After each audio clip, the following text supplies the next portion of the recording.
और हाँ, Pakistan peoples party के चेयरमैन बिलावल भुट्टो से मैं एक बात कहना चाहता हूँ। शायद उस बात को मजाक समझेंगे, लेकिन मैं 100% सीरियस हूँ। मैं 93 से नौकरी कर रहा हूँ लोकल गवर्नमेंट सिंध में। मुझे ये बताया जाए, बिलावल साहब से मेरा स्पेशली ये क्वेश्चन है कि आपके मिनिस्टर आगा सराय दुरानी, शर्जील मेमन, जाफ़र ख्वाजा और इसके अलावा वो क्या नाम है उसका, सखर का, सैयद नासिर शाह तो जो ना बाथरूम से जो ना तौलिया बांध के बाहर निकल आता है रिश्वत लेने के लिए। भाई 50 लाख रुपए, बिलावल भुट्टो साहब आपको मैं मुखातब हूँ, 50 लाख रुपए पोस्टिंग के, 30 लाख रुपए मंथली दो। जो ऑफिसर 50 लाख रुपए पोस्टिंग देके जाएगा वो सबसे पहले जाके 1 करोड़ रुपए वहाँ से निकालेगा, कि 50 लाख उसको चाहिए। 30 लाख रुपए मंथली देगा मिनिस्टर को, तो 30 लाख अपने निकालेगा, 60 लाख बोलेगा। बिलावल साहब आप मुझे ये बताओ, करप्शन कैसे ख़त्म होगी, सफाई कराची की कैसे होगी, कैसे जो है ना वो डेवलपमेंट होगी, ये ज़रा अपने मिनिस्टरों से तो पूछो। आगा सराज दुरानी का एक एक रुपये का हिसाब मेरे पास रखा हुआ है, मेरे पास चेक्स पड़े हुए हैं, मेरे पास पे आर्डर पड़े हुए हैं, मेरे पास सारी चीज़ें पड़ी हुई हैं। जाफ़र ख्वाजा ने मुझे अगवा किया, उसके खिलाफ मैंने FIR दाखिल कराई हुई है।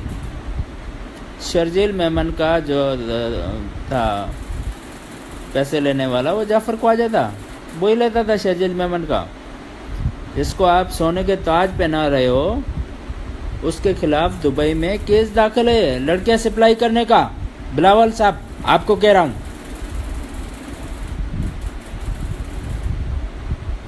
अपने वालिद साहब से पूछो। मैं ऑलरेडी 2014 में रिज़ाइन कर चुका हूं। अगर हिम्मत है तो इन प्रोटेस्ट मेरा रिज़ाइन एक्सेप्ट करो, पर नहीं करते 14 इंक्वायरी मेरे खिलाफ बिठाइए नैब में, एंटी करप्शन में।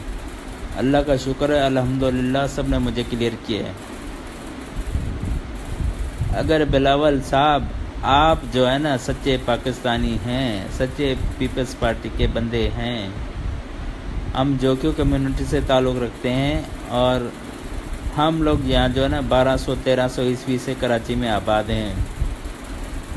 हम झूठ नहीं बोलते मेरे भाई, मेरे बच्चे। आप पूछो ज़रा इनसे। अब आगा सराय दुरानी से पूछो, उसके घर को आग कैसे लगी। गढ़ी को अपना गढ़ी यासीन में जो उसने घर बनाया था, इटालियन टाइल्स, अरबों डॉलर वहाँ पड़े हुए थे, पता नहीं क्या क्या कुछ नहीं था, जल के खाकस्तर हो गया। अपने वालिद साहब से भी पूछो, शर्जील मेमन से भी पूछो, जाफ़र ख्वाजा से भी पूछो। और जो बाथरूम से टावल पहन के बाहर निकलता था पैसे लेने के लिए, मुझे तो शर्म आती है उसको सैयद कहते हुए, नासिर शाह को। हमारे नबी सल्लल्लाहु अलैहि वसल्लम ने आखिरी खुतबा दिया था हज्जतुल वदा पे कि किसी अरबी को अजमी पे फोकित नहीं है, किसी काले को गोरे पे फोकित नहीं है। तो मेरी नज़र में वो सैयद नहीं है, अच्छा इंसान वो है जिसके अमाल अच्छे हो। नासिर शाह मेरी नज़र में एक गंदा कीड़ा है और इस गंदे कीड़े को स्प्रे के ज़रिए मारना चाहिए। बिलावल भुट्टो साहब आप अपनी पार्टी को संभालो।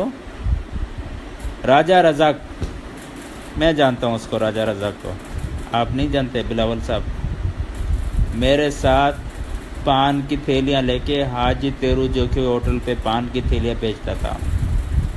500 की थैली मैं बेचता था, 500 की थैली राजा रज़ाक बेचता था।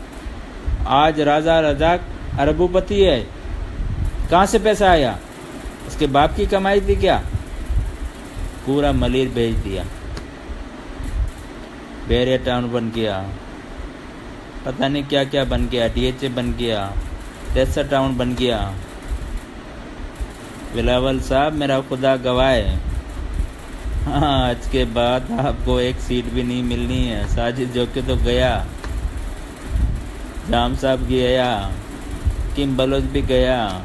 अभी ये सीटें जो है ना नून लीग वाले लेंगे, बैरिया टाउन से लेंगे और DHA से लेंगे और तेसर टाउन से लेंगे। हम तो गए अकलियत में भाई, हमारा कोई वो अमल दखल नहीं है। ज़रा इस पे भी अमल दरामद करो। मैं बेनज़ीर की शादी में शरीक था। आपकी वालदा की जब शादी हुई थी तो हम लोग ट्रक किराए पे करके जो है ना वो ककरी ग्राउंड गए थे लियारी में। आपकी शादी में वालदा की शादी मैंने अटेंड की है। मैं सच्चा जियाला हूँ। अगर बिलावल साहब आप भुट्टो बनोगे मुल्क तरक्की करेगा, अब ज़रदारी बनोगे गया भैंस पानी में।